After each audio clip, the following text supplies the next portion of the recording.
SD exam पे आपका हार्दिक स्वागत है। आज हम बात करने वाले 4 फरवरी 2025 के करंट अफेयर रिलेटेड जो भी मोस्ट इंपोर्टेंट क्वेश्चन बन सकते हैं इसके बारे में जानेंगे। साथ में इसके रिलेटेड जो भी स्ट्रेटेजी या फैक्ट बन सकते हैं वो भी जानेंगे। तो शुरू करते हैं। पहला क्वेश्चन, हाल ही में पंकज जोशी किस राज्य का मुख्य सचिव बने हैं? तो गुजरात राज्य के मुख्य सचिव के तौर पर पंकज जोशी को नियुक्त किया गया है।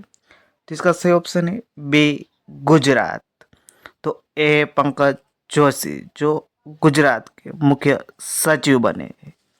तो ये गुजरात के बने हैं, तो गुजरात के बारे में देखते हैं। ए है गुजरात का मेयर जिसकी स्थापना हुई थी 1 मई 1960 में हुई थी, जिसकी राजधानी गांधीनगर है। मुख्यमंत्री कौन है? भूपेंद्र पटेल है। और राज्यपाल है आचार्य देवव्रत है। और गुजरात में कौन सा नेशनल पार्क पाया जाता है? तो गिर, ब्लैक बक, वासंदा और मरीन नेशनल पार्क है जो गुजरात में पाए जाते हैं। और गुजरात की वो चर्चा में था। तो हाल में जो गुंडरी गांव है जो कच्छ जिले में स्थित है वो गुजरात का पहला जैव विविधता धरोहर स्थल है वो घोषित किया है। सौर ऊर्जा से चलने वाला देश का पहला सीमावर्ती गांव है वो मसाली बना है। गुजरात है वो पीएम सूर्यघर योजना में रूफटॉप सोलर इंस्टॉलेशन में शीर्ष स्थान पर रहे। गुजरात के गिफ्ट सिटी यानी गांधीनगर में एआई उत्कृष्टता केंद्र स्थापित करने के लिए माइक्रोसॉफ्ट के साथ एमओयू किया है। एमओयू मतलब समझौता, जिसको कहते हैं memorandum of understanding. CR Patil ने सूरत में गुजरात के पहले सेमीकंडक्टर असेंबली और परीक्षण संयंत्र का उद्घाटन किया है। गुजरात सरकार ने मुख्यमंत्री पौष्टिक अल्पाहार योजना है वो शुरू की है। गुजरात के सांस्कृतिक और हस्तशिल्प घर चोला को जीआई टैग मिला है। गुजरात सरकार ने गुजरात सेमीकंडक्टर नीति 2022-27 शुरू की है। तो नेक्स्ट देखते हैं, हाल ही में अंतर्राष्ट्रीय मानव बंधुत्व दिवस है वो कब मनाया जाता है? तो 4 फरवरी को अंतर्राष्ट्रीय मानव बंधुत्व दिवस है वो मनाया जाता है। तो इसका सही ऑप्शन है ए, 4 फरवरी, यानी कि इंटरनेशनल ह्यूमन फ्रेटर्निटी डे वो 4 फरवरी को मनाया जाता है। इसका उद्देश्य है अधिक सांस्कृतिक और धार्मिक सहिष्णुता के बारे में बढ़ावा देने के लिए 4 फरवरी को अंतर्राष्ट्रीय मानव बंधुत्व दिवस मनाया जाता है। तो फरवरी में कौन सा इंपॉर्टेंट डे मनाया जाता है इसके बारे में देखते हैं। 1 फरवरी को इंडियन कोस्ट गार्ड यानी कि भारतीय तट रक्षक बल का स्थापना दिवस मनाया जाता है। जो 1 फरवरी 2025 में वो 49वां स्थापना दिवस मनाया गया है। 2 फरवरी को विश्व वेटलैंड दिवस मनाया जाता है 2025 में। इसकी थीम रखी गई वो protecting wetland for our common future रखी गई है। और हमारे इंडिया में टोटल कितने वेटलैंड है? तो 89 है, जिसमें सबसे ज़्यादा वेटलैंड वो 20 वेटलैंड है वो तमिलनाडु स्टेट में पाया जाता है। और दूसरे स्थान पे है वो उत्तर प्रदेश में पाए जाते हैं। तो अगला क्वेश्चन देखते हैं, हाल ही में किस भारतीय अमेरिकी गायिका ने ग्रैमी पुरस्कार जीता है? एक ग्रैमी पुरस्कार वो संगीत क्षेत्र यानी कि म्यूजिक क्षेत्र में दिया जाता है। तो हाल ही में हमारे भारतीय अमेरिकी गायिका है चंद्रिका टंडन को ग्रैमी पुरस्कार जीता है। तो इसका सही ऑप्शन है सी, चंद्रिका टंडन। तो ए चंद्रिका टंडन जो भारतीय अमेरिकी गायिका है उसने हाल में ग्रैमी पुरस्कार जीता है। कौन से एल्बम के लिए जीता है? तो त्रिवेणी एल्बम के लिए ग्रैमी पुरस्कार जीता है। तो हाल में किसको किसको अवार्ड दिया गया है इसके बारे में देखते हैं। पंडित स्वप्ना चौधरी को राष्ट्रीय तानसेन सम्मान 2023 से सम्मानित किया गया है हिंदी भाषा के लिए। गगन गिल को साहित्य अकादमी पुरस्कार दिया गया है। और कौन सी कृति के लिए दिया गया है? तो मैं जब तक आई बाहर के लिए गगन गिल को साहित्य अकादमी पुरस्कार दिया गया है। विनीसियस जूनियर को 2024 फीफा सर्वश्रेष्ठ पुरुष खिलाड़ी का अवार्ड मिला है। टाइम मैगजीन ने डोनाल्ड ट्रंप को पर्सन ऑफ द ईयर के रूप में घोषित किया है।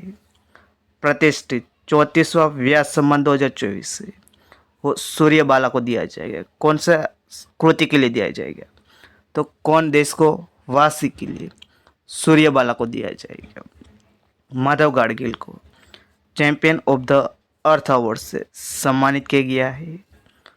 जसलिन कौर को ब्रिटेन का प्रतिष्ठित टर्नर पुरस्कार मिला है। और फिलिप नॉइस को सत्यजीत रे लाइफ टाइम अचीवमेंट पुरस्कार से सम्मानित किया गया है। प्रधानमंत्री मोदी को डोमिनिका का सर्वोच्च राष्ट्रीय पुरस्कार मिला है। और अनिल प्रधान को तीसरा रोहिणी नैयर पुरस्कार मिला है। तो हाल ही में जो इम्पोर्टेंट अवार्ड दिया गया है, तो नेक्स्ट देखते हैं। हाल ही में टाटा स्टील मास्टर 2025 किसने जीता है? तो आर प्रज्ञानंद ने टाटा स्टील मास्टर 2025 से वो आर प्रज्ञानंद ने जीता है। तो इसका सही ऑप्शन है बी, आर प्रज्ञानंद। तो a grand master R Praggnanandhaa ने हाल ही में टाटा स्टील मास्टर 2025 का खिताब वो जीता है। तो नेक्स्ट देखते हैं। हाल ही में कहाँ शास्त्रीय संगीत पर आधारित विशेष कार्यक्रम हर कंठ में भारत का शुभारंभ किया है? तो नई दिल्ली में आकाशवाणी भवन में शास्त्रीय संगीत पर आधारित विशेष कार्यक्रम हर कंठ में भारत का शुभारंभ किया है। तो इसका सही ऑप्शन है ए, नई दिल्ली। तो नेक्स्ट क्वेश्चन देखते हैं। हाल ही में बीसीसीआई ने अंडर-19 महिला T20 विश्व कप जीतने पर कितना नकद पुरस्कार देने की घोषणा की है? तो 5 करोड़ रुपए जो बीसीसीआई ने हाल में जो अंडर-19 महिला T20 विश्व कप हुआ है उसमें इंडिया ने जीता है, तो इंडियन टीम को बीसीसीआई के द्वारा 5 करोड़ रुपए नकद पुरस्कार देने की घोषणा की है। तो इसका सही ऑप्शन है डी, 5 करोड़। और हाल ही में जो T20 वर्ल्ड कप हुआ था, जो मेंस वर्ल्ड कप हुआ था, उसमें इंडिया ने जीता, तो इंडिया को बीसीसीआई के द्वारा कितने दिए गए थे? तो 125 करोड़ रुपए नकद पुरस्कार दिया गया था। जबकि महिला अंडर-19 T20 विश्व कप जीता है उसको 5 करोड़ रुपए दिए जाएंगे। तो ये हमारी इंडियन वुमेन्स टीम जिसको 5 करोड़ रुपए नकद पुरस्कार दिया जाएगा। तो T20 वर्ल्ड कप में बारे में जानते हैं। तो इसका कौन सा संस्करण खेला गया था हाल में? तो दूसरा संस्करण था। इसका आयोजन किस देश में किया गया था? तो मलेशिया देश में किया गया था। और कोई विजेता कौन था? तो भारत था। और इसके कैप्टन यानी कप्तान थी वो निकी प्रसाद थी। किसको हराया था? तो साउथ अफ्रीका को हरा के ये कप इंडिया ने जीता था। कुल टीम थी वो 16 टीम थी। और प्लेयर ऑफ द सीरीज के रूप में गोंगड़ी त्रिशा को दिया गया है। और बीसीसीआई द्वारा भारतीय महिला अंडर-19 टीम को 5 करोड़ नकद पुरस्कार प्रदान किया जाएगा। और ये वर्ल्ड कप की शुरुआत कब हुई थी? 2023 में हुई थी। उसमें हमारी इंडिया विजेता हुई थी। तो सतत यानी कंटिन्यू दूसरी बार भी इंडिया ने जीता है। और पहली बार किसने हराया था? तो ब्रिटेन को भी हराया था, जिसका आयोजन हुआ था साउथ अफ्रीका में हुआ था। और जो 2027 में आयोजन होने वाला है वो बांग्लादेश और नेपाल है, दोनों देश से इसका होस्ट करने वाले हैं। ये कितने साल के अंतराल पे होता है? तो 2 साल के अंतराल पे होता है। तो नेक्स्ट देखते हैं। हाल में भारत का कोयला उत्पादन चालू वित्त वर्ष यानी कि अप्रैल 2024 से जनवरी 2025 तक कितना प्रतिशत वृद्धि हुआ है? तो ए 5.88%।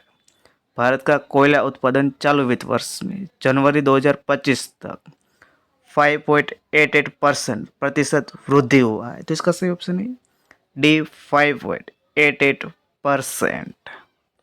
तो नेक्स्ट देखते हैं। हाल में रेल मंत्रालय ने वन स्टॉप समाधान के लिए कौन सा ऐप लॉन्च करने की तैयारी में है? तो स्वरेल नाम के एप्लीकेशन है जो रेल मंत्रालय है वो वन स्टॉप समाधान के लिए ऐप लॉन्च करने की तैयारी में है। तो इसका सही ऑप्शन है बी, स्वरेल। जो स्वरेल एप्लीकेशन है जिसमें यूटीएस एप्लीकेशन है, रेल मदद एप्लीकेशन है, वैसे जो सर्विस में दी जाती है वो सभी मर्ज करके एक ही एप्लीकेशन में मिलेगी जिसका नाम है स्वरेल, जो अभी बीटा वर्जन में स्थित है। उसको जल्दी लॉन्च करने की तैयारी में है। तो नेक्स्ट देखते हैं, हाल ही में किस देश ने दो मिसाइलों एतेमाद और गदर 380 का अनावरण किया है? तो ईरान देश ने दो मिसाइलों एतेमाद और गदर 380 का अनावरण किया है। तो इसका सही ऑप्शन है ए, ईरान। तो ये ईरान ने किया है, तो ईरान के बारे में देखते हैं। ए मैप में ईरान देश, जिसकी कैपिटल क्या है? तेहरान है। करेंसी रियाल है। और राष्ट्रपति कौन है? मसूद पजेस्कियान है। कौन राष्ट्रपति है? मसूद पजेस्कियान है। और ईरान में एक जो शहर है यानी स्थल है जिसका नाम है रामसर है। और रामसर में ही 2 फरवरी 1971 में रामसर कन्वेंशन हुआ था, जिसकी याद में वेटलैंड हम कहते हैं, वहीं घोषित करते हैं रामसर स्थल किया जाता है। तो ईरान में किया गया था। तो नेक्स्ट देखते हैं, हाल ही में सरकार ने 2025 एशियाई शीतकालीन खेलों के लिए कितने सदस्यीय भारतीय दल को मंजूरी दी? तो 88 दल को, यानी कि 88% के दल को सरकार ने 2025 एशियाई शीतकालीन खेलों के लिए ये भारतीय दल को मंजूरी दी है। तो इसका सही ऑप्शन है डी, 88% के भारतीय दल को ये मंजूरी दे दी है। इसका आयोजन होने वाला चीन के हर्बिन शहर में होने वाला है। तो इसके बारे में डिटेल में बात करते हैं। इसका आयोजन कब तक होने वाला है? तो 7 फरवरी से 14 फरवरी तक इसका आयोजन होने वाला है। और ये कौन सा संस्करण होगा? तो 9वां संस्करण होगा। इसका आयोजन है चीन के हर्बिन शहर में होने वाला है। और इसमें कुल कितने देश हिस्सा लेने वाले हैं? जो 34 देश हिस्सा लेने वाले हैं। और इसका मैस्कोट यानी कि शुभंकर रखा गया है वो बिन बिन और नीनी रखा गया है। ये हर्बिन शहर है वो दूसरी बार जो इसका आयोजन करने वाला है, जबकि चीन ही ये एशियन विंटर गेम्स का तीसरी बार इसका आयोजन कर रहा है। जो 2022 में जो एशियन विंटर गेम हुआ था वो हांगझू में किया गया था, जबकि हार्बिन शहर है वो 1996 में और 2025 में इसका होस्ट किया है। इसकी शुरुआत कब हुई थी? तो 1986 में हुआ था, जो सोपोरो है जापान में है, वहाँ से इसकी शुरुआत की गई थी। और जो 2029 में होने वाला है इसका आयोजन है वो सऊदी अरेबिया के ट्रोनेजा में होने वाला है। तो ये आपको याद रखना है, मोस्ट इम्पोर्टेंट है, जिसमें एक क्वेश्चन बनने वाला है। तो नेक्स्ट देखते हैं, हाल ही में वित्त मंत्री ने स्वदेशी लघु मॉड्यूलर रिएक्टर यानी कि स्मॉल मीडियम रिएक्टर को विकसित करने के लिए कितने करोड़ के परमाणु ऊर्जा मिशन की घोषणा की है? तो 20,000 करोड़ रुपए की। वित्त मंत्री निर्मला सीतारमण ने स्वदेशी लघु मॉड्यूलर रिएक्टर को विकसित करने के लिए 20,000 करोड़ के परमाणु ऊर्जा मिशन की घोषणा की।